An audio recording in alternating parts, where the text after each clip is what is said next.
हा आम्ही आम्ही 3,000 सांगितले होते, मग किमान 2,100 जे तुम्ही मान्य केले आहेत ते येणाऱ्या अर्थसंकल्पापासून आपण देणार आहात. येत्या अधिवेशनाच्या कालावधीमध्ये किंवा अर्थसंकल्पामध्ये आपण 2100 घोषित करू अशा पद्धतीचं कुठेही त्या ठिकाणी वक्तव्य हे केलेलं नाही. आपण जे आता दुसरा एक आहे 6.5 लाख लाभार्थी नमो शेतकरी तसा मुख्यमंत्री लाडकी या दोन्ही योजनांचा लाभ घेत आहेत. मग हे अशा प्रकारे दोन दोन योजनांचा लाभ घेणाऱ्या ज्या काही महिला असतील यांनी सरकारची फसवणूक केली आहे. या फसवणुकीच्या बाबतीत सरकार या दोन दोन योजनांचा लाभ घेणाऱ्या महिलांवरती काही कारवाई करणार आहे का आणि ती कशाच्या आधारावरती करणार आणि ज्या अधिकाऱ्यांनी अशा प्रकारे दोन योजना घेणाऱ्या महिलांना म्हणजे दोन योजनांचा लाभ घेणाऱ्या महिलांना पैसे दिले म्हणजे सरकारच्या पैशाचा अपव्यय केलेला आहे अशा अधिकाऱ्यांवरती कारवाई करणार का. आणि तिसरा प्रश्न, आपण जी घोषणा केलेली आहे की 2,100 रुपये आम्ही पुढच्या अधिवेशनापासून म्हणजे या मार्चच्या अधिवेशनापासून म्हणजे पुढच्या बजेटपासून आम्ही देऊ, मुख्यमंत्र्यांनीच केलेली आहे. संजय राऊत नाही, मुख्यमंत्र्यांची घोषणा आहे की 2,100 रुपये आम्ही अर्थसंकल्पाच्या वेळेला देऊ.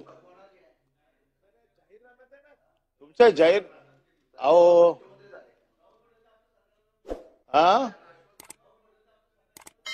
आम्ही 3,000 सांगितले होते, मग किमान 2,100 जे तुम्ही मान्य केले आहेत ते येणाऱ्या अर्थसंकल्पापासून आपण देणार आहात का, माझे साधे प्रश्न आहेत. सभापती महोदय, सन्मान्य सदस्य महोदयांनी या ठिकाणी विचारल्याप्रमाणे खरं तर एक महायुतीच्या सरकारची सर्वात महत्वाकांक्षी योजना म्हणून आपण ही मुख्यमंत्री माझी लाडकी बहीण ही योजना घोषित केली आणि घोषित केल्यापासूनच साधारणपणे विरोधकांची टीका असेल ही त्याच्यावर होत राहिली, पण महिलांनी आणि लाडक्या बहिणींनी या योजनेला अतिशय उद्दंड असा प्रतिसाद दिला.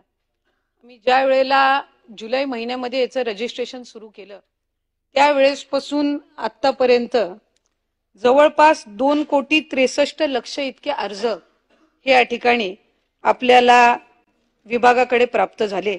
वेगवेगळ्या स्तरावर त्या ठिकाणी रजिस्ट्रेशन ऑनलाईन पद्धतीने करण्यात आलं आणि आपल्या माध्यमातून सभापती महोदय मी सन्मान्य सदस्य महोदयाने या ठिकाणी माहिती देऊ इच्छिते की साधारणपणे स्क्रुटिनीची जी प्रक्रिया ही ऑगस्ट महिन्यामध्ये आम्ही सुरू केली, कारण 1 जुलैपासून अर्ज भरण्याची प्रक्रिया ही सुरुवात झाली आणि ऑगस्ट महिन्यामध्ये आम्ही स्क्रुटिनीची सुरुवात त्या ठिकाणी करत असताना संजय गांधी निराधार योजनेचा जो डेटा आहे जो आमच्या विभागाला त्या ठिकाणी संबंधित विभागाकडून प्राप्त झाला त्यानुसार 25 ऑगस्ट रोजी आम्हाला जवळपास 1,97,000 सुमारे इतक्या संजय गांधी निराधार योजनेमध्ये लाभ घेत असणाऱ्या भगिनींचा त्या ठिकाणी डेटा प्राप्त झाला.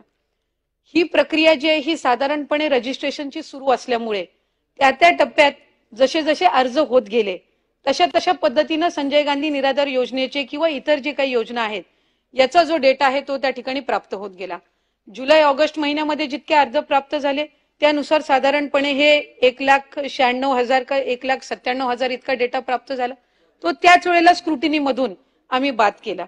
त्यानंतर सप्टेंबर महिन्यामध्ये जे रजिस्ट्रेशन झालं त्याच्यामध्ये साधारणपणे सप्टेंबर ऑक्टोबर महिन्याचा जवळपास 2,54,000 इतका साधारणपणे संजय गांधी निराधार योजनेचा आम्हाला डेटा प्राप्त झाला. त्याच वेळेला तत्कालीन तशी आम्ही त्या पद्धतीने कारवाई करत गेलो.